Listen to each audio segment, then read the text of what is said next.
Don't let them in. Addiction took our mother slowly, rocked her through it and sung her to sleep sunk deep into the mattress on her bed. When her back teeth fell out she left them on the side of the bathtub. I was 7, and I kept them in a matchbox, the missing pieces of her kept safe, so she wouldn't be lost forever.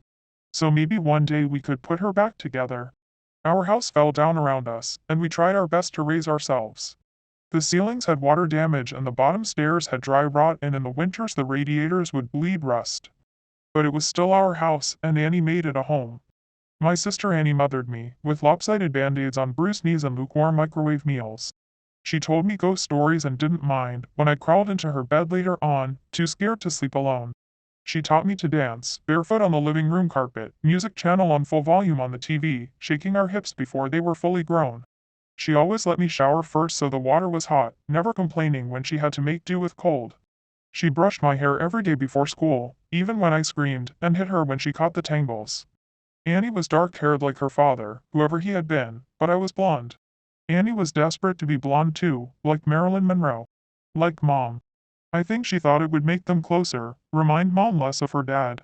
I'd give anything for her to have her hands in my hair one more time, even if it hurt. She moved to New York when I turned 18 and never came back. I still dream about her sometimes. Keeping up with our mother was impossible, and we learned from a young age we would always be left behind. It didn't make it any easier. When she was drinking light, she would wake us up at 3 a.m. with pancakes, dripping in cherry syrup. Sometimes when the weather was right and she'd had enough being drunk alone, she would call our school up and tell them we had both come down with summer sickness and we'd drive to the beach instead. I remember being 9 years old in the backseat of the car coming home after one of our ocean days, sucking the salt from my fingers. Annie had just dyed her hair blonde, her best friend Jane helping her bend over our kitchen sink. From behind, I couldn't tell who was mother and who was daughter, radio up and windows down, blowing the sky inside. When she was drinking heavy, she'd be out all night, hair piled up like a beauty queen, eyes glazed over and ringed with glitter and black. Sometimes she'd be gone a day or two. She would never tell us when. One day we'd just wake up to an empty house, and the fridge packed full, post-it note on the front with a smear of Mom's lipstick in the outline of a kiss, telling us she'd be back soon. Sometimes she'd bring guys home, filling the table with beer cans and ashtrays, smoke up to the ceiling, Mom lost in the haze. We'd sleep with pillows over our heads, trying to drown out the music. They would blast until b.m. and wake up to strangers at our kitchen table in the morning, asking us where we kept the coffee. When Mom drank too little, she fell apart. She wouldn't buy food, refrigerator a gaping hole in the wall. She chain smoke, leaving cigarette burns on the wallpaper up by the stairs like the walls were sick and decaying. She barely slept, walking around with blue, half-moons under her eyes, knuckles raw. She would scream at the slightest thing. I remember once when I spilled a glass of juice on the couch. She looked over at me with dead eyes and dragged me off onto the carpet and then took every single cushion off the couch and into the backyard and set them on fire. Annie went to watch a while from the window, and then sat next to me on the floor, backs pressed against the skeleton of the seats, head resting in the crater of my collarbones. When Mom drank too much was the worst. She'd laugh too loud and too long at anything and everything, until her mouth started to shake and she started crying, at the breakfast table into her cereal. Annie shut down when Mom was like this, went somewhere deep inside herself where nobody could hurt her. She'd stay up until the morning watching old, black and white movies on TV, whispering the lines she knew by heart like prayers. When I was 5 I'd cry when I'd find Mom passed out cold on her bed, sure she would never wake up. Annie would wipe my tears, tell me she was only sleeping just like the princesses in my storybook. We'd sit on Mom's bed together and wait for her to wake up. When we were older, I was the one who would pick Mom up off the bathroom floor again, and Annie would put her to bed, smoothing her hair off her face, and the vomit from her mouth, changing her clothes if she'd pissed herself. Watching them then, there was no doubt that Annie was the mother now. It was October and I was 13, Annie 16. It was a Wednesday night and Mom had been gone for 2 days. She'd called us that morning from a payphone, voice slurring down the line, telling us she was having the best time with all her new friends, hoped we were doing fine. When she asked me if I was having a good birthday I hung up on her.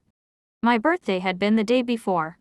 Annie had given me a pile of presents, strawberry lip glosses and glittery nail polishes. I didn't ask where she'd got the money for them. I didn't care. We'd taken the bus to the beach with Jane, eaten the birthday cake she had made for me, sand getting into the frosting. It tasted like sweetness and the sea, and I savored every bite and scrape of sugar against my teeth. We watched the sun go down, Annie snapping grainy photos on her shitty Nokia as I blew out my candles, wishing over and over that mom wouldn't come home, that she'd just stay gone this time. But that Wednesday night, me and Annie weren't speaking. Anger hung heavy between us, seeping through the floorboards. It began when she tripped at the bottom of the stairs. We'd both laughed, Annie throwing her head back, gap between her front teeth catching the light. When I'd bent to pick her up, I'd caught her breath, warm against the freckles on my cheeks. I let go of her arms and she fell again, hitting the floor and grinning, shaking her hair from her face. Her breath was heavy with whiskey. I couldn't start picking her up too, couldn't watch her fall again and again. Just like Mom, I knew she'd never get back up. I'd stared down at her, blonde hair fallen into her eyes, and all I could see was our mother, and then I was running, feet slamming the hallway like heartbeats turned loose. I'd run for the kitchen and tipped every bottle we had down the sink, shoving Annie back as she fought to stop me, catching liquor on her fingers as it fell. She grabbed my shoulders and made me drop the very last bottle. It smashed between us on the floor, glass shards shining like we dragged the stars out of the sky and broken them, pieces we could never put back. Outside through the open windows, the sky turned pale gold, clouds a mess of pink and cream smeared across the horizon. I cried then, watching Annie on her knees picking up the pieces. That was Annie, always trying to fix things, even when it was too late. The smell of food dragged me from my room, stomach turning traitor inside my ribcage. Annie was cooking pasta, real food not made in a microwave. She'd set the table, Tammy Wynette singing softly from the CD player, Annie gently swaying her hips as she stirred the tomato sauce, rich and warm. As we ate in silence, with every bite I forgave her. Mom never cooked dinner, or remembered my favorite was spaghetti ever since I was a kid, or stayed sober long enough to sit up, at a table. Annie wasn't Mom. We were washing the dishes when we first heard it. A moth was crawling down the inside of the pane and I cracked the window to let it out into the dark. Your phone's on the porch, she whispered, and bile crawled its way up my throat. Her phone was upstairs, charging. A soft tapping filled the silence. Annie turned to the window, eye white showing her eyes were so wide. It was the sound of someone's forehead against the glass, slowly, over and over. They started to speed up, faster and harder, skin meeting glass until they was slamming into the window hard enough to shake the panes. The tapping stopped and I was about to ask Annie if I could look now when she screamed, followed by the sound of cracking glass and the loudest slam yet. Whoever was in our yard had just smashed their face hard enough into the window to break it. We ran upstairs, two at a time, skipping the ones caved in with dry rot on instinct. I turned behind me once and Annie yanked my face back before I could see. The sound of broken glass echoed behind us as we made it to the bathroom, locking the door.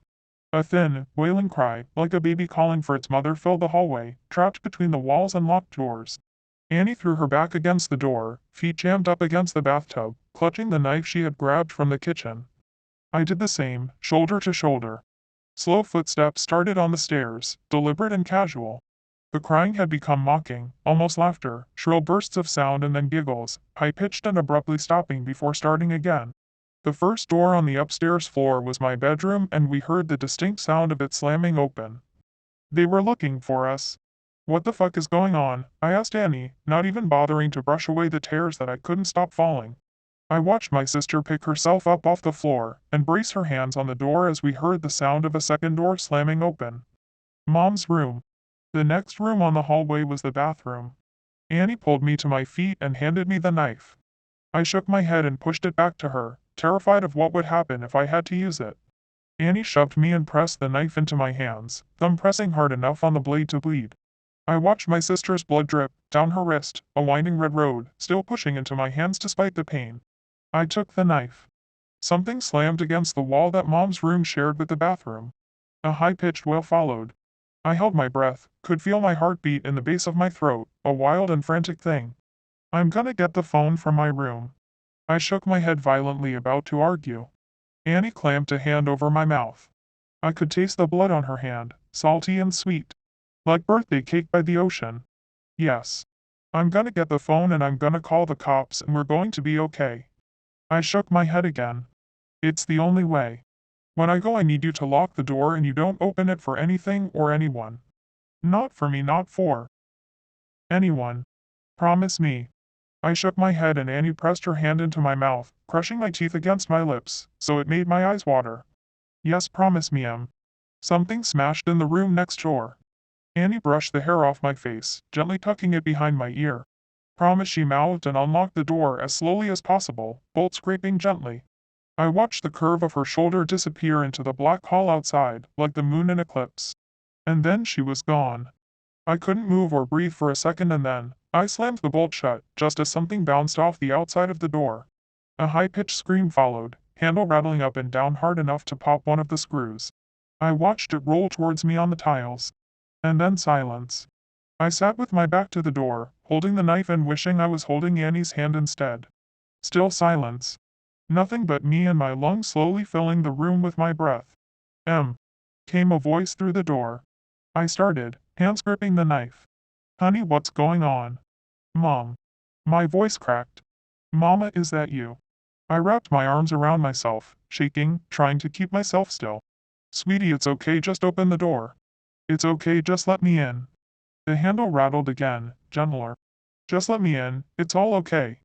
She banged on the door and I took my handle of the bolt. Honey, I'm sorry. I'm sorry I missed your birthday. I'm sorry I'm such a terrible mother. Please, her voice broke and she started to cry. Just let me in, baby, I'm so sorry. I screwed my eyes shut. She sounded so sad and so lost. I just wanted her to hold me, like when I was a kid and I'd come in off the swings with a scraped knee. Maybe this time she meant it. Maybe it would all be okay. My hand found its way to the bolt again. My sister's voice came through the door, warm and gentle.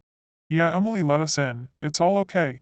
My hand froze on the bolt and I tightened my grip on the knife. Annie never called me by my full name. A hand banged on the door, handle rattling. Emily, let us in. Annie's voice became low and guttural, followed by the same shrill giggles from before. Mom spoke now, pleading and crying, voice getting louder and louder. Let us in, let us in, let us in, over and over again, punctuated by her fists on the door. I thought about demons and monsters, all the bedtime stories we pray don't crawl out from under the bed. That's not my sister and you're not my mother. I screamed through the door, hands over my head. I climbed into the bathtub and curled in a ball, cradling myself, knife clutched to my chest. I didn't know what it was outside that door, but I knew it wasn't Annie. It wasn't the voice that yelled at when I changed TV channel, the one that sang me happy birthday, the one that told me I was smart, even when I got bad grades, the one that read me stories about princesses that never wake up. It wasn't human. Bangs and yells came from downstairs, followed by the footsteps of people running. A low guttural howl ripped through the house, filling the room until I felt like I was drowning in the sound, and then the door was kicked in. I screamed, covering my eyes, waiting to die. Arms found me and lifted me from the tub, carrying me from the room. I looked at the outside of the door as I was carried downstairs. It was covered in long scraping claw marks, dragged down to the floor. Pillows ripped apart covered the hallway and soft down, like it had snowed inside. I watched them drift slowly as men in uniforms checked each of the rooms that looked like they had been torn apart by something feral. Outside in our driveway were police cars and an ambulance. In the middle of it all was Annie. Bathed in blue and red light as it washed over her, lit up in the dark like a neon angel, face aglow. I threw myself from the cop's shoulder and ran to her, holding us both together, broken pieces and all, standing under all those constellations we made up. Gentle screaming came from the ambulance, which rocked occasionally. Annie gently turned my head away, smiling so sadly it made my chest ache as I understood. Turns out there was no demon. No wild animal or bad men, trying to break in. Just Mom, out of her mind on booze and drugs and everything in between, coming to the end of a week-long binge. Something had finally broken inside her head, and this time we couldn't put her back together no matter how hard we tried. Sometimes you fall one last time, and you never get back up. Annie had seen her in the garden, blood dribbling from her mouth, track marks bulging on her forearms like unmapped roads, rail thin and desperate for one more hit, one more fix. She'd searched the kitchen for all the drink I'd thrown away, and when she hadn't found it, had come to hunt for the stash she hid in the bathroom. She hadn't wanted me, just the drugs on the other side of the door, so high she could mimic Annie's voice almost perfectly. Turns out the real monsters are the ones that eat you alive slowly, the kind that come in a bottle, or a needle, or at the end of a long list of reasons why you can't get out of bed in the morning. Sometimes the monsters are the ones that raise you or love you the most. But it's up to you if you let them in. Thanks for listening. Please subscribe.